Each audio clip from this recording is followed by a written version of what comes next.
존경하고 사랑하는 우리 구독자 여러분 반갑습니다.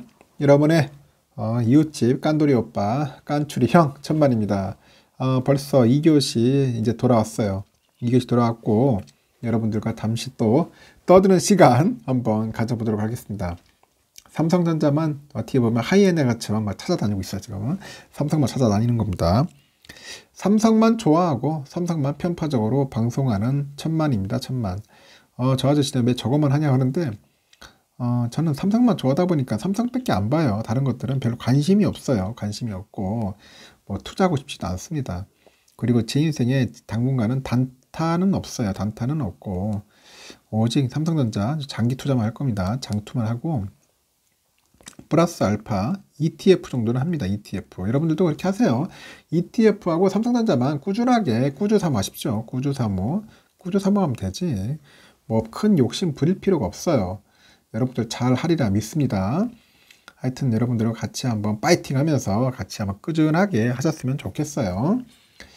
지금 보면은 뭐 이름만 무슨 뭐 전자냐 해가지고 전장 사업에 이제 박차를 가한다고 하는데 삼성하고 LG전자가 앞으로 좀 뭔가 변화가 있을 것 같아요. 전장 쪽으로 앞으로 자동차 쪽이 상당히 이제 뭐 미래적으로 봤을 때 좀 밝아요. 이쪽으로 나가야 돼. 응? 먹거리는 전장 쪽이 상당히 강하지 않겠나 생각이 듭니다. 일단은 그 디지털 기술이 이제 발전이 되겠죠. 거기 또 코로나 확산으로 인해 가지고 이 산업 간에 이제 경계가 허물어져 버려요. 허물어지는 빅블러 현상이라죠. 빅블러 현상이 이제 발생하겠죠. 그리고 전 세계적으로 현재 가속화되고 있어요. 이런 현상들이. 현재 뭐 주행이나 뭐 센서 데이터 등을 기반으로 해가지고 자율주행 서비스 플랫폼을 구축합니다. 구축하고 이어서 고객에게 자체 보험 서비스까지 제공하는 테슬라, 이게 대표적이라대요. 그래서 우리나라도 예외는 아닙니다. 테슬라가 대표적인 사례인데 예외도 아니다. 특히 전통적인 그 제조 사업을 영위하던 삼성, LG 이쪽 그 전자 쪽의 변화 속도가 상당히 눈에 띄는 형국이에요. 상당히 막 급변해가는 것 같아요. 삼성, LG전자. 미래 자동차 트렌드 변화에 맞춰가지고 미래 자동차 그 변화에 맞춰서 이제 전장의 그 사업의 비중을 늘릴 것 같아요. 늘리면서 자동차 업계를 넘보고 있다. 그렇게 보면 자동차 업계를 넘보고 있다. 그렇게 보시면 될 것 같아요. 일단은 업계에 따르니까 오는 2035년이죠. 2035년에 되면은 자율주행 자동차 규모가 한 1억 대 정도는 될 것 같다. 그렇게 보면 1억 대 정도 될 것 같은 예상이 나오는데 여기에 그 차세대 자동차 그 부품 시장 규모도 2028년 800조를 넘어설 것 같다네. 800조를 넘어설 것이라는 그런 전망이 나오고 있습니다. 크다. 800조. 800조 나올 것 같고 차체죠. 차체의 그런 외형과 그 내외장재 그 배터리를 이제 제외해가지고 차세대 그 자동차 부품 시장은 크게 인포테인먼트죠. 인포테인먼트 정보 쪽하고 오락이겠죠. 그리고 차량용 그 조명, 그리고 이 파워트레인. 하여튼 이런 쪽이 상당으로 이제 구성될 것 같아요. 앞으로는 이쪽이 상당히 중요할 것 같다. 그렇게 보시면 될 것 같습니다.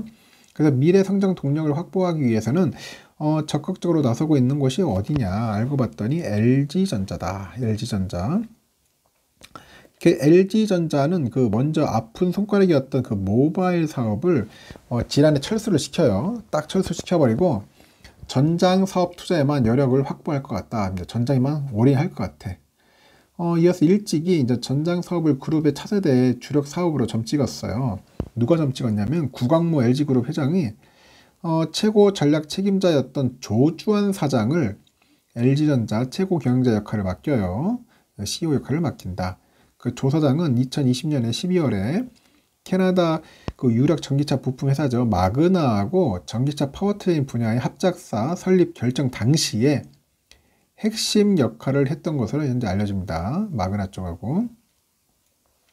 그 두 회사가 이제 지난해 7월에 LG 마그나 파워트레인이라는 이런 합작 범위를 이제 설립을 하는 겁니다. 아주 LG전자가 요즘 공격적으로 잘하는 것 같더라고, 보니까 이쪽 분야에. 하여튼 전장 사업에 LG전자가 얼마나 공을 들이고 있는가 보면은 그 조 사장의 첫 해외 출장지에서 여실히 드러나는데, 일단 지난해 12월 취임 이후에 첫 해외 출장으로는 전장 자회사인 오스트리아의 그 ZKW를 방문해요. ZKW. 그 ZKW가 LG전자가 지난 2018년에 그 인수한 자동차용 조명업체로 해서 BMW, 아우디, 폭스바겐 등 이런 유럽의 주요 완성차 업체에 부품을 공급합니다. 부품을 공급한다. 그렇게 보시면 될 것 같아요. 그래서 구회장이 여기에 또 VS 그 전장 사업의 그 스마트 사업부장을 지내면서 차량용 그 인터테인먼트에서 즐길 수 있는 그런 정보 시스템이겠죠. 일종의 그런 사업의 성장을 이끈 은성현 전무라는 사람을 또 VS 사업본부장으로 또 승진을 시켜요.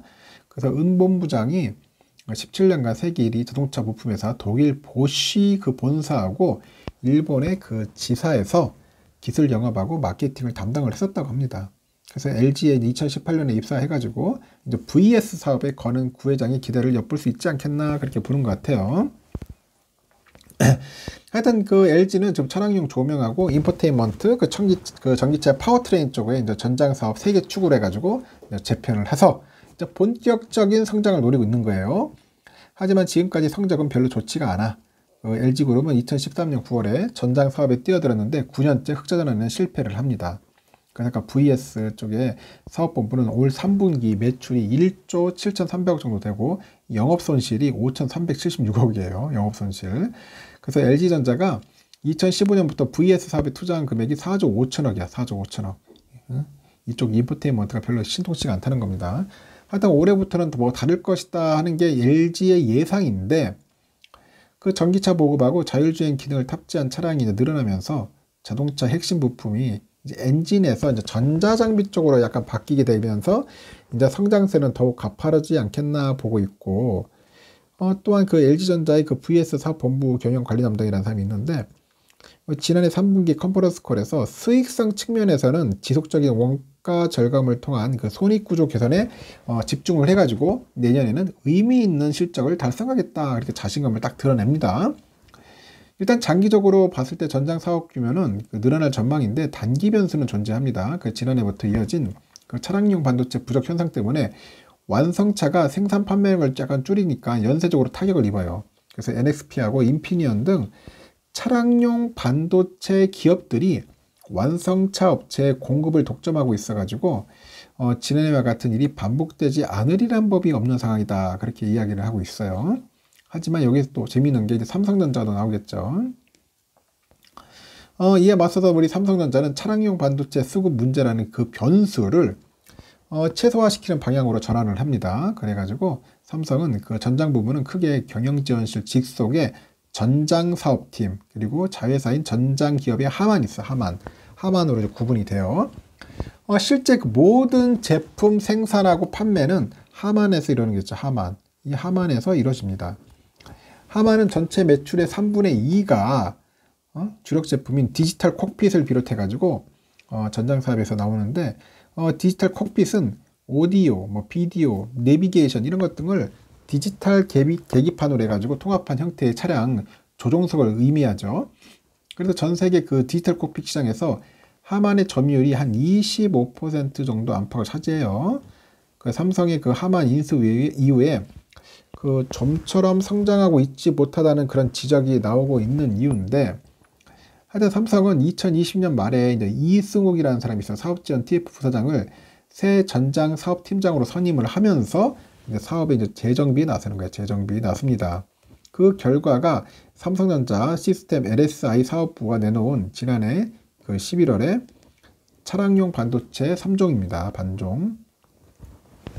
이 모두 디지털 콕핏에 쓰일 수 있는 제품인데, 그 하만에 필요한 차량용 반도체를 시스템 LSI부에서 개발해가지고 설계하는 상황이 이제 향후 더욱 증가할 가능성이 높다 그렇게 보는 것 같아요. 이는 그 설계하고 생산을 함께 할 수 있는 그 삼성전자의 그 강점을 10분 활용하고자 하는 의도로 보이지 않나 그렇게 보고 있고, 삼성의 그 차량용 반도체는 그 하만 공급에만 그치지 않을 것 같고요. 삼성은 최근에 고성능 솔리드 스테이트 드라이브 있어요. SSD하고 그래픽 D램. 이런 첨단 차량용 그 메모리 솔루션 5종을 유수 자동차 제조사에 공급을 합니다. 공급을 하고 업계에서도 유수 자동차 제조사 가운데 한 곳이 테슬라다. 테슬라 이런 예측을 하고 있어요. 테슬라. 실제 테슬라는 2019년 투자자를 대상으로 해가지고 한 설명회를 통해서 삼성의 차량용 자율주행 반도체 위탁 생산을 맡겼다 이렇게 밝힌 바 있죠. 그래서 삼성전자는 앞으로 날아다닐 것 같습니다. 앞으로 이쪽 분야가 상당히 중요합니다. 그래서 전장 사업에 내가 볼 때는 거의 올인해야 돼. 이제 앞으로 올인해야 한다. 그래가지고 삼성전자가 더욱더 매출도 영업이익도 늘어났으면 좋겠네요. 2교시는 여기까지 하겠습니다.